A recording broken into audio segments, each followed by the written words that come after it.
Hello, Book 2, and welcome back to our reading of Pride and Prejudice. I am reading it in this battered old trade paperback that is not going to survive the experience by many more days. And we are at chapter 57. We are in the wake of the last chapter, which was an epic confrontation between our heroine, Elizabeth Bennet, and the Lady Catherine de Bourgh, who came all the way out to Longbourn to tell Elizabeth that she doesn't want her interfering with the marriage plans that Lady Catherine de Bourgh has made for Mr. Darcy. Elizabeth is a nobody. She has no family, no fortune, no name, no nothing, no honor, no pedigree, so she's not welcome. And the conversation goes poorly, as you would expect. Elizabeth Bennet is not going to take that kind of conversation from anybody. Uh, Lady Catherine de Bourgh leaves in a towering rage. Uh, it's wrong to say that she is so angry that she is provoked to being rude, because she's rude right from the beginning. But she leaves in a towering rage with the explicit and implicit promise that she intends to do harm to this arrangement. She will not allow it to happen. And the obvious way to do harm to the arrangement, there are two. One is to turn Mr. Darcy's mind against Elizabeth, and the other is to highlight the irregularities in Elizabeth's family, specifically her sister Lydia, and her Lydia's hasty marriage, all the details of which Lady Catherine de Bourgh knows, and has brought up to Elizabeth's face. Now, Lady Catherine has left, and we are left in the wake of that cyclone. Elizabeth, specifically, is left in the wake of that cyclone. The discomposure of spirit which this extraordinary visit threw Elizabeth into could not be easily overcome, nor could she for many hours learn to think of it less than incessantly. Lady Catherine, it appeared, had actually taken the trouble of this journey from Rosings for the sole purpose of breaking off her supposed engagement with Mr. Darcy.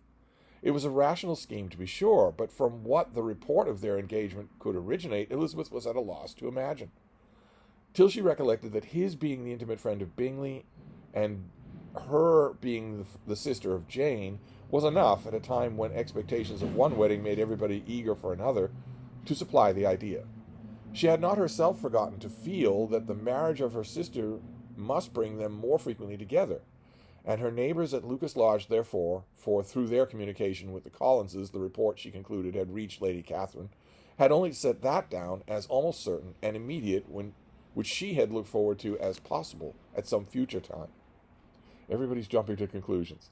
Turns out they might be right, but that she's trying to trace the origins of this story the same way that we were at last chapter. In revolving Lady Catherine's expressions, however, she could not help feeling some uneasiness as to the possible consequence of her persisting in this interference. From what she had said of her resolution to prevent their marriage, it occurred to Elizabeth that she must mediate an application to her nephew, and how he might take a similar representation of the evils attached to the connection with her she dared not pronounce. She knew not the exact degree of his affection for his aunt, or his dependence on her judgment, but it was natural to suppose that he thought much higher of her ladyship than she could do, and it was certain that in enumerating the miseries of a marriage with one whose immediate connections were so unequal to his own, his aunt would address him on the weakest side. With his notions of dignity, he would probably feel that the arguments, which to Elizabeth had appeared weak and ridiculous, contained much good sense and solid reasoning. She's drifting back to thinking that the two of them are a lot alike. If he had been wavering before as to what he should do, which had so often seemed likely, the advice and entreaty of so near a relation might settle every doubt, and determine him at once to be as happy as dignity unblemished could make him. In that case, he would return no more. Lady Catherine might see him in her way through town, and his engagement to Bingley of coming again to Netherfield must give way. If, therefore, an excuse for not keeping his promise should come to his friend within a few days, she added, I shall know how to understand it. I shall then give over every expectation, every wish of his constancy. She has expectations. If he is satisfied with only regretting me, when he might have obtained my affections and my hand, I shall soon cease to regret him at all. She's done a lot of thinking on this subject that we have not seen, if she's thinking about her affections and her hand. The surprise of the rest of the family on hearing who their visitor had been was very great, but they were obligingly satisfied with the kind with the same kind of supposition which had appeased Mrs. Bennet's curiosity, and Elizabeth was spared from much teasing on the subject. I think that's patently absurd. We'll talk about Jane here, and the Mary and Kitty we don't need to talk about, but Mr. Bennet, unless he's more detached even than he seems, mustn't have been satisfied with an explanation of why Lady Catherine de Bourgh herself would come all the way to Longbourn and then insist on talking to Elizabeth alone and then leave without saying anything to the family. That's a decidedly weird thing. The thing you would concentrate on would not be the social status of the visitor. It would be the weird way the visitor reacted. Didn't want to talk to the mother. Didn't want to meet the father. Didn't want to come back into the house after a walk in the shrubbery. Only wanted to talk to one particular Bennet girl. That's what you would concentrate on, not her social status.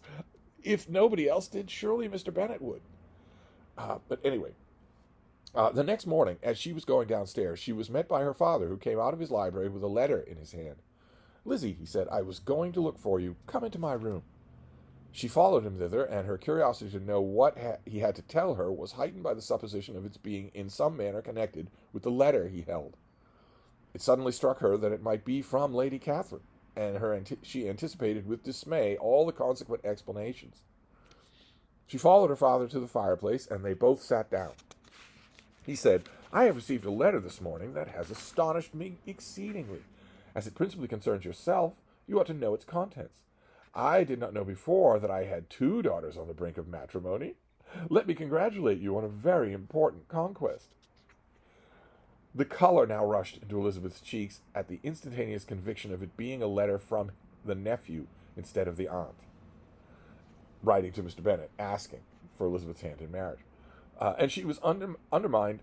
She was undetermined whether most to be pleased that he explained himself at all, or offended that his letter was not rather addressed to herself, when her father continued, "You look conscious. Young ladies have great penetration in such matters as these, but I think I may defy even your sagacity to discover the name of your admirer. This letter is from Mr. Collins." Mr. Collins? What could he have to say? Something very much to the purpose, of course. He begins with the congratulations on the approaching nuptials of my eldest daughter, of which it seems he has been told, by some good-natured gossiping Lucases. I shall not sport with your impatience by reading what he says on that point. What relates to yourself is as follows, and then he quotes, "Having thus offered you the sincere congratulations of Mrs. Collins and myself on this happy event, let me now add a short hint on the subject of another, of which we have been advertised by the same authority. Your daughter Elizabeth, it is presumed, will not long bear the name Bennet after her elder sister has resigned it, and the chosen partner of her fate may be reasonably looked up to as one of the most illustrious personages in the land." Can you possibly guess, Lizzie, who is meant by this? Her father is teasing her on there. "This young gentleman," and then we return to Mr. Collins, to his letter. "This young gentleman is blessed in a peculiar way with everything of the heart of mortal man can desire, splendid property, noble kindred, and extensive patronage. Yet in spite of all these temptations, let me warn my cousin Elizabeth and yourself of what evils you may incur by the precipitate closure of this gentleman's proposals, which, of course, you will be inclined to take immediate advantage of." Have you any idea, Lizzie, who this gentleman is? But now it comes out. He's still teasing her. She knows 100 times more about all of this than he does, but he doesn't know that. "My motive for cautioning you is as follows." This is back to Mr. Collins. "We have reason to imagine that his aunt, Lady Catherine de Bourgh, does not look on the match with a friendly eye." Mr. Darcy, you see, is the man, Lizzie. I think I have surprised you. Come, could he or the Lucases have pitched on any man within the circle of our acquaintance whose name would have given the lie more effectually to what they related? Mr. Darcy, who never looks at any woman but to see a blemish, and who probably never looked at you in his life. It is admirable." Mr. Bennet is completely wrong. He just doesn't know it. Elizabeth tried to join in her father's pleasantry, but could only force one most reluctant smile. Never had his wit been directed in a manner less agreeable to her. "Are you not diverted?" "Oh, yes. Pray, read on." And then we go back to Mr. Collins's letter. "After mentioning the likelihood of this marriage to her ladyship last night, she immediately, with her usual condescension, expressed what she felt on the occasion. When it became apparent that on the score of some family objections on the part of my cousin, she would never give her consent to what she termed so disgraceful a match, I thought it my duty to give the speediest intelligence of this to my cousin, that she and her noble admirer may be aware of what they are about, and not run hastily into a marriage which has not been properly sanctioned. I am truly rejoiced that my cousin Lydia's sad business has been so well hushed up, and am only concerned that their living together before the marriage took place should be so generally known. Can you believe the hypocrisy of this man? It was so generally known in large part due to his efforts. And that's the part that bothers him. I must not, however, neglect the duties of my station, or refrain from declaring my amazement at hearing that you received the young couple into your house as soon as they were married. It is an encouragement of vice, and had I been a rector at Longbourn, I should have very strenuously opposed it. You ought certainly to forgive them as a Christian, but never admit them into your sight, or allow their names to be mentioned in your hearing. And here Mr. Bennet interposes. That is his notion of Christian forgiveness. The rest of his letter is only about his dear Charlotte's situation, and his expectation of a young olive branch. In other words, Charlotte is pregnant. But Mr. Bennet pours scorn on the idea that Mr. Collins, a clergyman, is saying you must forgive them as a Christian, but you must never speak to them or see them again. That's his idea of Christian forgiveness. I might add here only as one little contemporary note that most evangelical Christians in the United States would agree with Mr. Collins here. They don't have any idea what Christian forgiveness is at all, and wouldn't do it even if you made it clear to them by making them read their own holy book. They wouldn't do it in a million years. Their idea of Christian forgiveness is vengeance and mockery. But anyway, we learn that Charlotte Lucas is pregnant. But Lizzie, and again, a little interruption here. Charlotte Lucas didn't want this marriage. She wanted the security of a home. She thinks she doesn't have any affection for men or for this particular man. Keeping those things in mind, okay, she got her chickens, she got her garden, she got her house, she got her patroness. But keep in mind how high the likelihood was at this time in history for her to die giving birth to this child. What a bargain. Anyway. But Lizzie, you look as if you did not enjoy it. You're not going to be missish on me, I hope, and pretend to be affronted at an idle report. For what do we live but to make sport for our neighbors and laugh at them in our turn? Well, that's what you live for, Mr. Bennet. Which is why your family teetered on the brink of ruin and had to be saved by someone else. And is still teetering on the brink of ruin. You have daughters you can't possibly afford to marry off.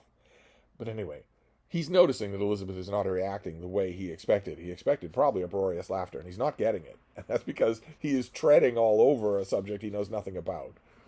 Oh, cried Elizabeth, I am excessively diverted, but it is so strange. Yes, that is what makes it amusing. Had they fixed on any other man, it would have been nothing. But his perfect indifference and your pointed dislike make it so delightfully absurd.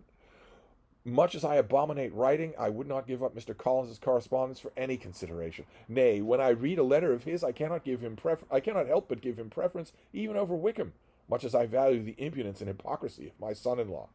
And pray, Lizzie, what said Lady Catherine about this report? Did she call to refuse her consent? He's joking.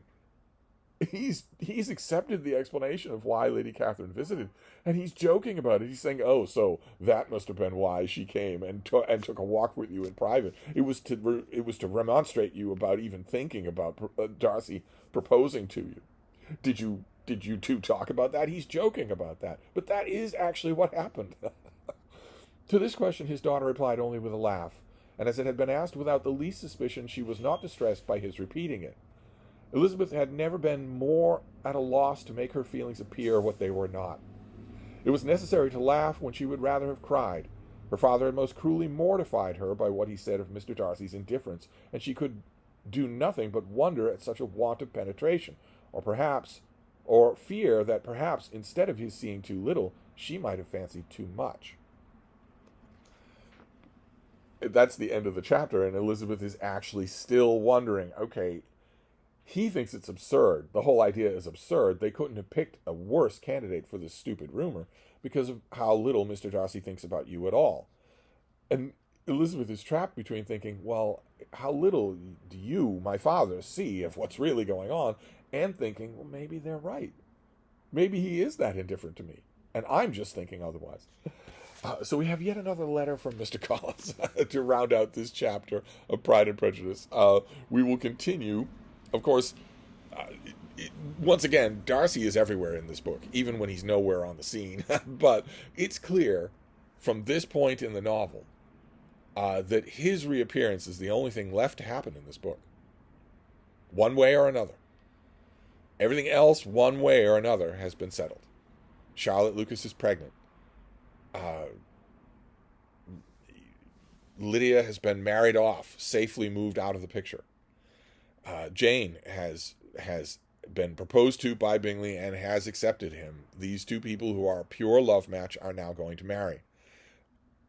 The only person left in this dramatis personae who is not here, who needs to be, is Darcy. So I think we can expect a return appearance from a favorite brooding himbo. So I'll wrap this up for now, and I'll see you then. Thank you, BookTube.